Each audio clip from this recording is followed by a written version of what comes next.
Hi everyone, welcome back. আজকের class YouTube চ্যানেলে সকলকে স্বাগত জানাই। আজকের ক্লাস ষষ্ঠ শ্রেণীর ইতিহাস প্রথম অধ্যায় ইতিহাসের ধারণা সম্পর্কে। তোমাদের বইয়ের সূচিপত্রটা দেখো, পৃষ্ঠা নম্বর 2।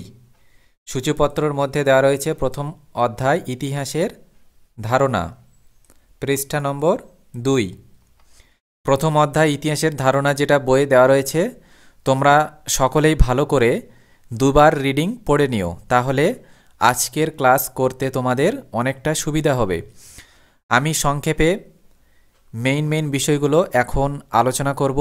সো দেরি না করে চলো আজকের ক্লাস শুরু করি।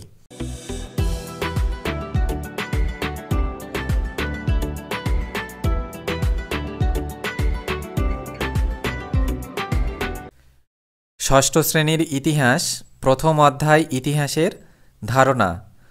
প্রথম অধ্যায় ইতিহাসের ধারণা সংক্ষেপে যে বিষয়গুলো এখন আলোচনা করব সেগুলি হলো নদীমাতৃক সভ্যতা, আর্যাবর্ত ও দাক্ষিণাত্য, প্রাক ইতিহাস, প্রায় ইতিহাস, তারপরে আছে খ্রিস্টপূর্ব ও খ্রিস্টাব্দ, আর জাদুঘর।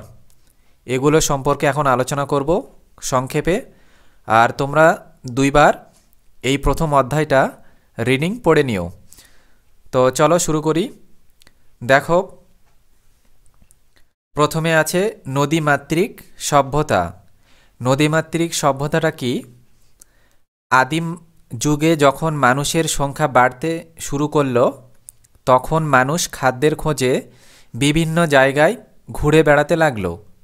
একসময় তারা নদীর তীরকেই খাবার সংগ্রহ ও বাসস্থানের উপযুক্ত স্থান বিবেচনা করল। দলবদ্ধ হয়ে তারা নদীর তীরে স্থায়ী বসবাস গড়ে তুলল। এরকম নদী, সাইডে একটা তোমরা ছবি দেখতে পাচ্ছ, এরকম একটা নদী সেখানে ছিল। তো এইরকম নদীর তীরে তারা বসবাস গড়ে তুলল। কৃষিকাজ ও পশুপালন শুরু করলো। নদীর ধারেই তারা জমির মধ্যে কৃষিকাজ শুরু করলো। এভাবেই নদীকে আশ্রয় করে একদিন মানুষ হয়ে উঠল সভ্য। নদীর তীরে জোটবদ্ধ হয়ে বসবাস করতে করতে একসময় তাদের মধ্যে মতের অমিল দেখা দিল। নদীর তীরে তারা এভাবে ঘরবাড়ি বানিয়ে বসবাস করতে থাকতে থাকতে তাদের মধ্যে একটা মতভেদ, অমিল দেখা দিল। কিন্তু বিবাদ না বাড়িয়ে তারা নিজেরাই আলোচনা করে নিয়ম তৈরি করল। সকলেই ওই নিয়ম মেনে চলতে শিখল। গড়ে উঠল নিয়মের শাসন। মানুষ সুসভ্য হলো।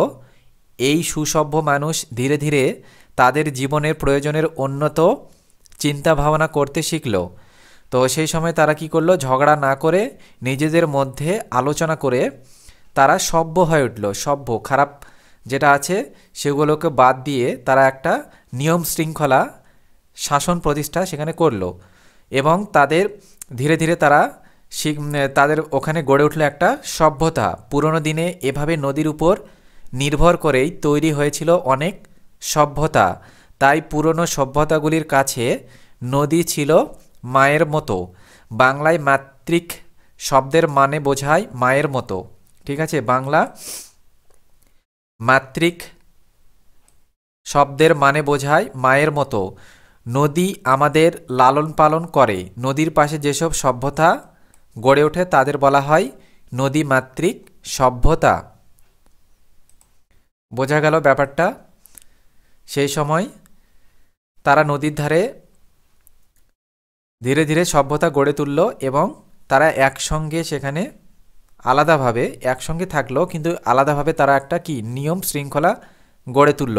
এবং তারা চিন্তাভাবনা করলো যে না, আমাদের সভ্য হতে হবে। তারা সেই জন্য সভ্য হয়েই সেই নদীর কাছেই তারা নিজেদের জমিতে কৃষিকাজ, পশুপালন ইত্যাদি তারা করত। এবং এই নদী তাদের প্রয়োজনীয় দিনের সব কিছু কাজ মেটাতো। সেই জন্য তারা নদীকে ভালোবাসত মায়ের মতো। সেই জন্যই তারা নদীকে নদীমাতৃক সভ্যতা বলা হয়। নদীমাতৃক সভ্যতা এই জন্য বলা হয় যে নদীর পাশে যেসব সভ্যতা গড়ে উঠল তাদেরকে বলা হয় নদীমাতৃক সভ্যতা।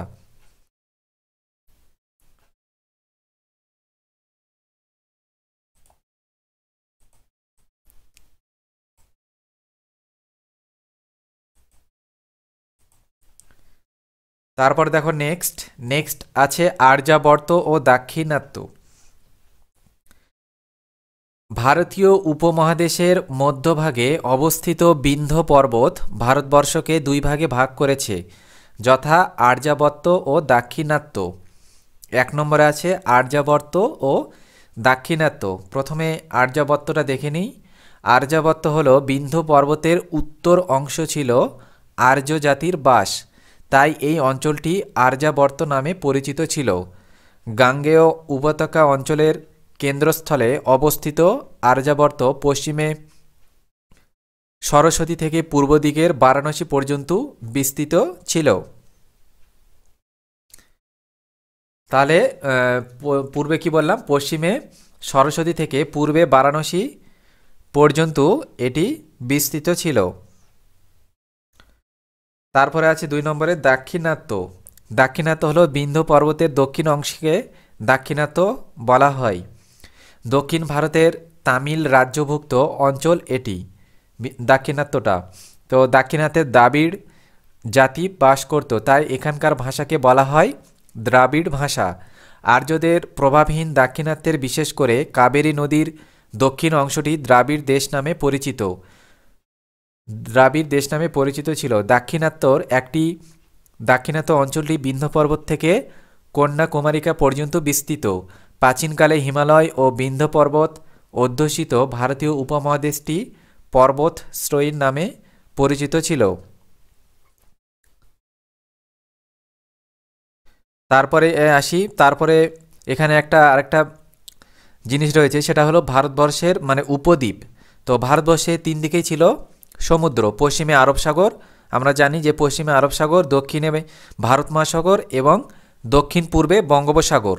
3 দিকেই কি সমুদ্র বেষ্টিত ভারতবর্ষকে উপদ্বীপের মতো মনে হয় বলে, তাই অনেকেই আবার এই ভারতবর্ষকে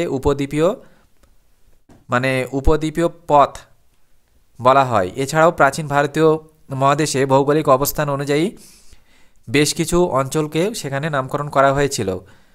তো সেই নামগুলো হচ্ছে, আমি বলছি যে ভারতবর্ষের বিভিন্ন অঞ্চল বর্তমানের আমরা পরিচয় জানি, তো সেগুলো একটু বলছি। সেগুলো হলো উত্তরে পার্বত্য অঞ্চল, সেটি হলো পর্বতশ্রেণী নামে পরিচিত। তারপরে পূর্ব ভারত মানে প্রাচ্য, দক্ষিণ ভারত মানে দক্ষিণাপথ, আর প্রাচীন পরিচয় মানে দক্ষিণাপথ আর মধ্যপ্রদেশ।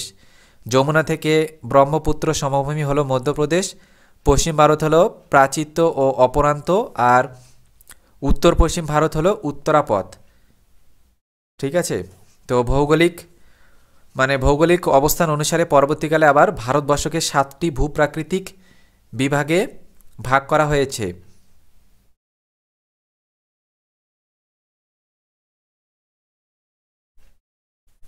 তারপরে দেখো নেক্সট আছি প্রাক ইতিহাস, প্রায় ইতিহাস আর ইতিহাস। এই 3টে জিনিস কি প্রথমে দেখে নিই। যে ইতিহাসে আমরা সেই প্রাচীন থেকে বর্তমানকালের বিভিন্ন ঘটনাবলী, মানুষের জীবনধারণ সহ বহু তথ্য জানতে পারি। সেই জানার আগ্রহকে পূর্ণতা দেওয়ার জন্য ইতিহাসের ধারাকে প্রাপ্ত লিখিত উপাদানের উপর ভিত্তি করে বিভিন্ন যুগে বিভক্ত করা হয়। কিন্তু সেই ইতিহাস কত পুরনো কিংবা কত প্রাচীনতম জানার জন্য সেই সময় এর হিসাবকে যেভাবে বর্ণনা করা হয় তা হলো এইভাবে, যেমন হলো ইতিহাসের সময়কাল। তো আমরা আগে জানতাম কি, আমরা জানি যে প্রাচীনকাল থেকেই যে ভারতের ঘটনাবলী, মানুষের জীবনধারণ বহু তথ্য দিয়েই আমরা বিশেষ করে ইতিহাসকে জানি, যে ইতিহাসের মধ্যে এগুলো আমরা পাবো। আদিম মানুষের কথা থেকে শুরু করে বিভিন্ন উপাদান এবং সময়কাল থেকে শুরু করে সবগুলো এগুলো ইতিহাসে লিপিবদ্ধ থাকে। কিন্তু কত পুরনো বা কত প্রাচীনতম সেগুলো তো আমরা সঠিক জানি না। তো সেই সময়টা কিভাবে আমরা চিনব, সেগুলোরই ভাগ এখন তোমরা দেখে নাও। যে ইতিহাসের সময়কাল এখানে আছে 3 ভাগ। 3 ভাগের মধ্যে দেখো, প্রথম ভাগ হলো প্রাক ঐতিহাসিক বা প্রাক ইতিহাস। তারপরে দ্বিতীয় ভাগ কি রয়েছে? দ্বিতীয় ভাগ রয়েছে প্রায় ইতিহাস বা প্রায় ইতিহাস, প্রায় ঐতিহাসিক বা প্রায় ইতিহাস। তাহলে প্রথমটা হলো প্রাক ঐতিহাসিক বা প্রাক ইতিহাস, পরের ভাগটা হলো প্রায় ঐতিহাসিক বা প্রায় ইতিহাস। আর লাস্ট আরেকটা ভাগ রয়েছে ঐতিহাসিক বা ইতিহাস। এই ছিল ইতিহাসের সময়কাল। তো এবার এগুলোর বিস্তারিত একটু আলোচনা দেখে নিই। প্রথমে রয়েছে প্রাক ইতিহাস বা প্রাক ঐতিহাসিক বা প্রাক ইতিহাস। প্রথমে আলোচনা করছি প্রাক ঐতিহাসিক বা প্রাক ইতিহাস। যে সময়ে ইতিহাসের কোনো লিখিত উপাদান আবিষ্কৃত হয়নি, কেবলমাত্র প্রত্নতাত্ত্বিক উপাদানের উপর ভিত্তি করে নানান কথা জানতে হয়, সেই সময়কে বলা হয় প্রাক ঐতিহাসিক যুগ।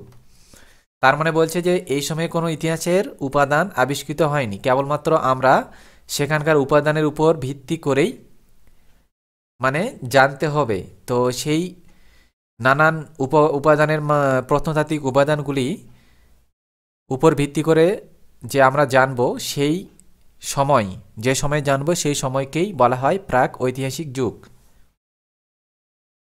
তারপরে নেক্সট আছে প্রায় ঐতিহাসিক বা প্রায় ইতিহাস। প্রায় ঐতিহাসিক বা প্রায় ইতিহাস হলো প্রাগৈতিহাসিক যুগের পরবর্তী সময়, মানে এই যুগটার পরবর্তী সময়ে প্রাক ঐতিহাসিক বা প্রাক ইতিহাস যুগের পরে প্রাগৈতিহাসিক যুগের পরবর্তী সময় মানুষ বিভিন্ন লিপি বা চিত্রের মাধ্যমে মনের ভাব প্রকাশ করত।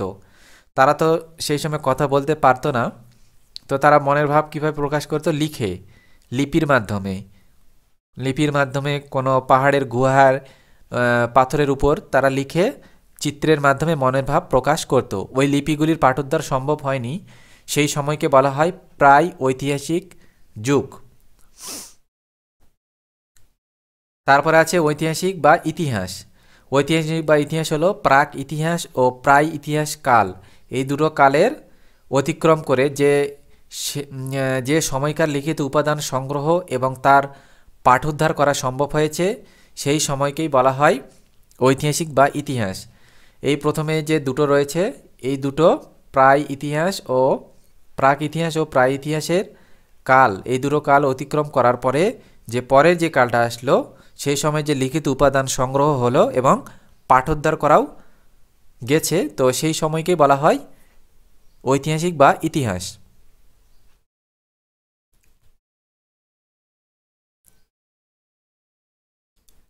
এরপর দেখো নেক্সট আছে খ্রিস্টপূর্বাব্দ ও খ্রিস্টাব্দ। এই বিষয়টা কি? এই বিষয়টা হলো যে সময় যীশু খ্রিস্ট জন্মগ্রহণ করলেন তখন থেকে সময় গণনা শুরু হলো। সাল তারিখ বোঝাতে একটি বছরকে বলা হতো অব্দ বা সাল। তাই যিশুর জন্মের সময় থেকে বছর বা সাল গোনা হয় বলে তার নাম খ্রিস্টাব্দ। ঠিক আছে, যিশুর জন্ম হওয়ার পর থেকেই যে বছর শুরু হলো সেটাকে বলা হয় সাল, ইয়ার। ঠিক আছে, ইয়ার, YEAR, ইয়ার। সাল গোনা হয় বলে, তার জন্মের পর থেকেই সাল গোনা হয় বলে, মানে ইয়ার, YEAR, ইয়ার গোনা হয় বলেই তার নাম হলো খ্রিস্টাব্দ। ঠিক আছে, যেমন খ্রিস্ট যোগ অব্দ, তাই খ্রিস্টাব্দ। বাংলা পূর্ব কথার মানে আগে, মানে বাংলা পূর্ব কথার আগে, তাই খ্রিস্টের জন্মের আগের সময়কে বলা হয় খ্রিস্টপূর্বাব্দ। মানে যীশু খ্রিস্টের জন্মের আগের যে সময় সেটাকে বলা হয় খ্রিস্টপূর্বাব্দ। আর যীশু খ্রিস্টর জন্মের পরের থেকে যে সাল গোনা হয় সেটাকে বলা হয় খ্রিস্টাব্দ, আর আগেরটা খ্রিস্টপূর্বাব্দ। তো আমরা যখনই খ্রিস্টাব্দ বলি তখন গণনা করি 1 2 3 4 5 6 এভাবে, কিন্তু খ্রিস্টের জন্মের আগের সময় হিসাব করা হয় 5 4 3 2 1 এভাবে, উল্টো দিকে ক্রমাগত পিছন দিক থেকে, মানে উল্টো দিকে পেছন দিক থেকে গণা হতো। আবার গণিতের হিসাব অনুযায়ী খ্রিস্টীয় শতক গণা হতো এক ধাপ এগিয়ে। যেমন 1947 খ্রিস্টাব্দ সময়কালকে বলা হতো বিংশ শতক, কারণ যিশুর জন্মের 1 থেকে 100 বছর সময় পর্বকে বলা হয় খ্রিস্টীয় প্রথম শতক।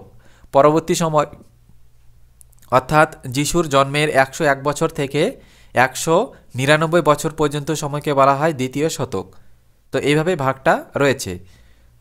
তো তোমরা জানতে পারলে এখানে মেন জানার বিষয়টা হচ্ছে যে যীশু খ্রিস্টের জন্মের আগের যে গণা হতো সেটাকে বলা হয় খ্রিস্টপূর্বাব্দ। আর যীশুখ্রিস্টের জন্মের পর থেকে যে সাল বা বছর গণা হয় সেটাকে বলা হয় খ্রিস্টাব্দ। ক্লিয়ার?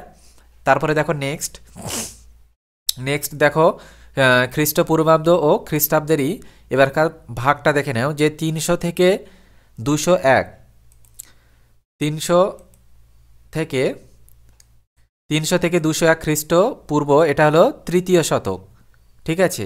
আর 201 থেকে 200 থেকে 201 এটা হলো খ্রিস্টপূর্ব দ্বিতীয় শতক। আর 100 থেকে 1 এটা হলো খ্রিস্টপূর্ব প্রথম শতক। আর এদিকের ভাগটা দেখে নাও, এদিকে যে ভাগটা দেওয়া রয়েছে এটা হলো 1 থেকে 100, এটা হলো খ্রিস্টীয় প্রথম শতক। এটা কিন্তু পূর্ব না, ঠিক আছে, আগে না, এটা পরের। তো সেই জন্য এটা খ্রিস্টীয় প্রথম।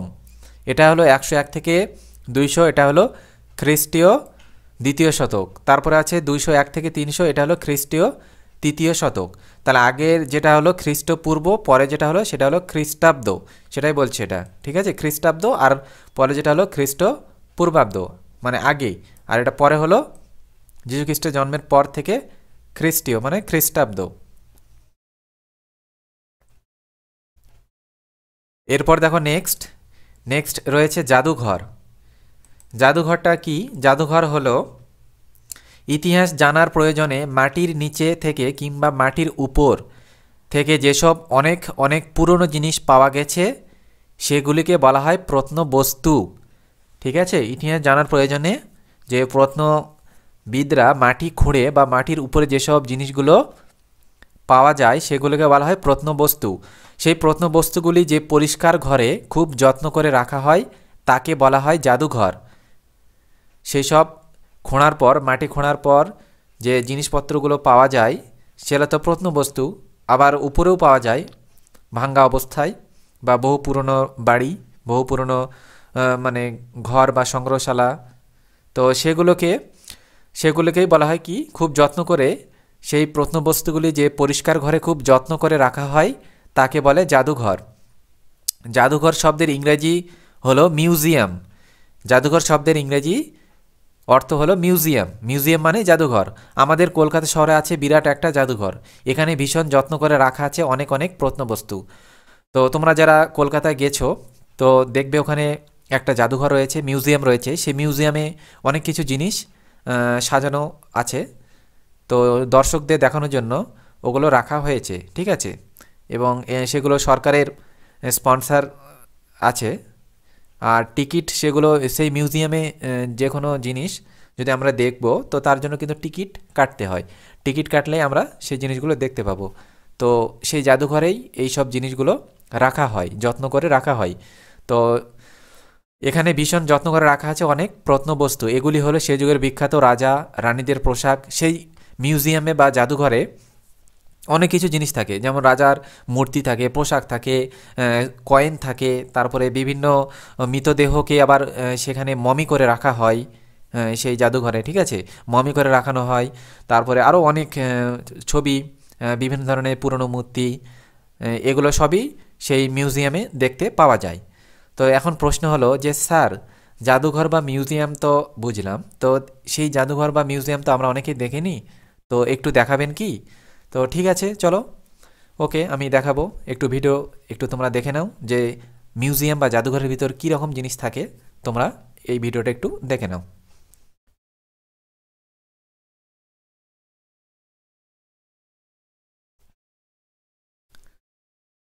তো এই ছিল জাদুঘরের ভিতরে জিনিসপত্র, তোমরা দেখলে এই ভিতরটা এরকম।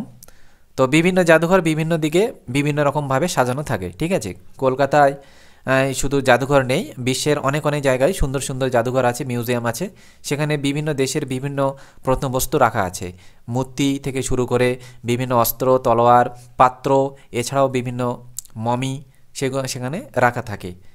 এবং সেগুলোকে পর্যটক এবং বিভিন্ন যারা গবেষণা করতে যায় বা যারা পর্যটক দেখতে যায়, ভ্রমণে করতে যায়, তারা সেগুলো সেখানে দেখে আসতে পারে। সেগুলো অ্যাট্রাকটিভ রাখার জন্য এই মিউজিয়ামগুলোতে টিকিটের ব্যবস্থা করা হয়। তো তোমরা টিকিট কেটে এইসব মিউজিয়ামে গেলে তোমরা সেই সব জিনিসগুলো দেখতে পারবে। তো কেমন লাগলো ভিডিওটা? আজকের ক্লাস এখানেই শেষ করলাম। আর এদিন নেক্সট ক্লাসে অতীত ঐতিহ্যেরই ইতিহাসের ধারণা প্রথম অধ্যায়েরই কিছু কোশ্চিন, কিছু কোশ্চিনের নোটস দেব, তো তোমরা সেই নোটসগুলো লিখে নিবে, ঠিক আছে, ওগুলো পড়বে। তো দেখা হচ্ছে পরবর্তী নেক্সট ভিডিও পার্টে। সকলেই ভালো থেকো।